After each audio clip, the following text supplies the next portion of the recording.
C'est assez chouette ce que tu dis parce que pour moi, ça fait référence à un mot qui doit être hyper important dans nos vies, dans nos sociétés, c'est le mot nuance. Mm.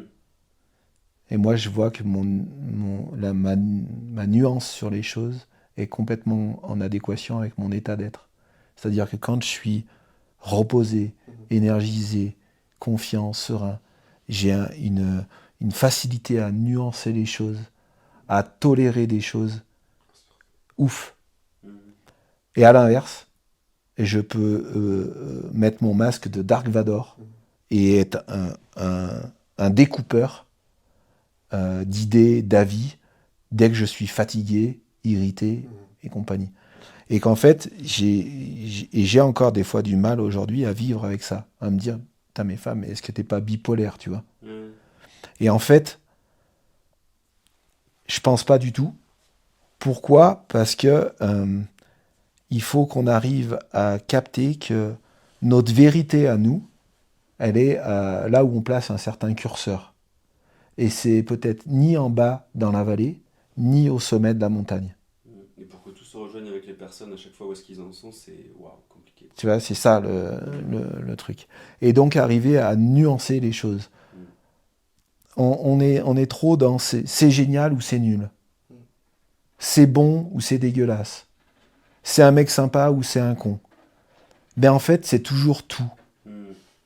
Et en fonction de toi, ton état d'être, tu places pas le même curseur de lisibilité de l'autre, Mm. et donc ta grille de lecture est pas la même. C'est fatigant si tu prends les contextes des gens et les situations des gens pour argent comptant et comme quelque chose qui est aussi toi.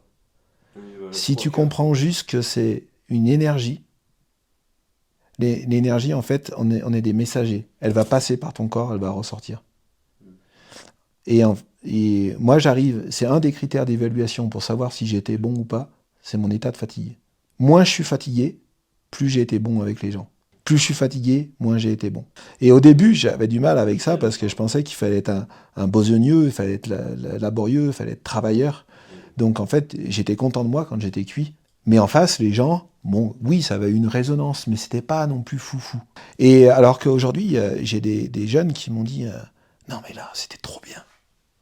Et moi, j'avais le sentiment, tu vois, au début, ça me déboulonnait parce que j'avais le sentiment de pas avoir fait le taf, quoi. Mm. Je m'étais dit, ouais, putain, ils sont contents de ça, mais soit ils sont vraiment pas exigeants, tu vois, Soit soit, ben, ça suffisait pour eux. ouais, et puis soit je me disais, mais moi, il faut peut-être que j'aille plus loin parce que quand même, falloir leur donner à manger à un moment donné, tu vois. Mm. Et il y a plein de choses qui m'ont, alors, dans l'accompagnement, tu vois, plutôt mental et spirituel, sont venus me faire grandir aussi mes accompagnements à vélo.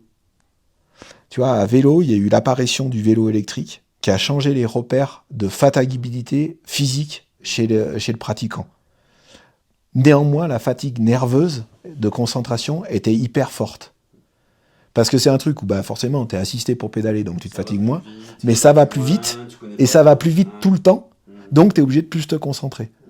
Et donc, moi, je pensais que le mec, il avait payé une presta, il fallait lui en rajouter, quoi. Donc, on faisait toujours le petit extra. Sauf qu'il y a un été, j'ai appelé 7 fois l'hélicoptère, quoi. Et je me suis dit, non mais en fait, Fab, tu fais n'importe quoi. Et ouais, les mecs, Ouais, ça ils va ont trop pas vite. du tout la connaissance du terrain, donc ils sont obligés de 10 fois plus concentrés que toi. Ils ont pas du tout ton niveau physique, donc ils se rendent dedans 10 fois plus que toi.